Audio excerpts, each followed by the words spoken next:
மாணவர் அணி அமைப்பாளர் மணிமாறனின் மனக்குமரல். படிப்பாங்க. புதுச்சேரி பல்கலைக்கழகத்துடைய பேருந்து பார்ப்போம். இப்ப பாத்தீங்கன்னா புதுச்சேரிக்குள்ள இந்த புதுச்சேரி பல்கலைக்கழகத்துடைய பேருந்து பார்க்கவே முடியாது. ஏன்னா இவங்களுடைய திட்டமே என்னன்னா, இந்த ஒன்றிய பாஜக அரசுடைய திட்டமே என்னன்னா, நமக்கு இருக்கக்கூடிய அறிவை, நம்ம மாணவர்களுடைய அறிவை இங்க அதிகமா யார் படிச்சாங்க அப்படின்னு பாத்தீங்கன்னா, முன்னொரு காலத்துல நம்ம இருந்தாங்க. இப்போ தமிழர்கள் அல்லாதவர்கள், வரலாற்றவர்கள் தான் அதிகமா படிக்கணும். அதற்காக இங்க இடஒதுக்கீடு தரதில்ல. இங்க வந்து இந்த கியூட் இது போன்ற எக்ஸாம்லாம் வச்சு அதன் அடிப்படையில தான் இங்க சேர்க்கை நடக்குதுன்னு பார்த்தா, சேர்க்கையில மிகப்பெரிய குளறுபடி இருக்கும்.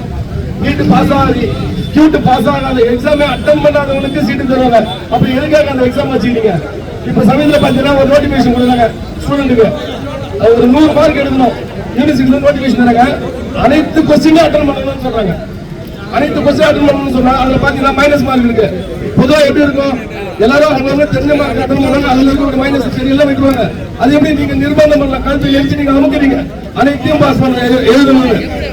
அதே போல புதுச்சேரி மாணவர்கள் இங்க வந்து பாத்தீங்கன்னா உள்ள என்ட்ரன்ஸ் இங்க படிக்கின்ற மாணவர்கள் பாத்தீங்கன்னா உள்ள வரது வெளியே கிடையாது. உள்ள பஸ் அதையும் தாண்டி வெளியில் வந்து படிக்கக்கூடிய மாணவர்கள் பாத்தீங்கன்னா இருக்கக்கூடிய பில்டிங்ல பாருங்க, உள்ள போய் பாருங்க, உள்ள போய் பார்த்தா தெரியும் எல்லாம் இன்னொரு காலத்துல கட்ட பில்டிங்காவே இருக்கும். எதுவுமே நீங்க அத்தியாவசிய மாணவர்களுக்கு வேண்டிய அத்தியாவசியங்களே எதுவுமே இருக்காங்க. மாணவர்களுக்கு இந்த உணவை பாத்தீங்கன்னா, உணவு விஷயத்துல இங்க கேண்டீன்ல சாப்பாடு தருவாங்க. அந்த சாப்பாடு பாத்தீங்கன்னா அதை சாப்பிட்டாலே நோய் ஆயிடுவாங்க. மாணவர்கள் வழி இல்லாம ஏதோ சித்திரவதை அனுபவிக்கிறது இருக்கு. இன்னும் சொல்ல போனாங்க, இங்க பாண்டிச்சேரியில காலாப்பட்டி ஜெயில சாப்பாடு கூட இந்த பசங்களுக்கு கிடைக்கல. அங்க இருக்கிற சாப்பாடு கூட இந்த மாணவர்களுக்கு கிடைக்கல. அவ்வளவு மட்டமான சாப்பாடு.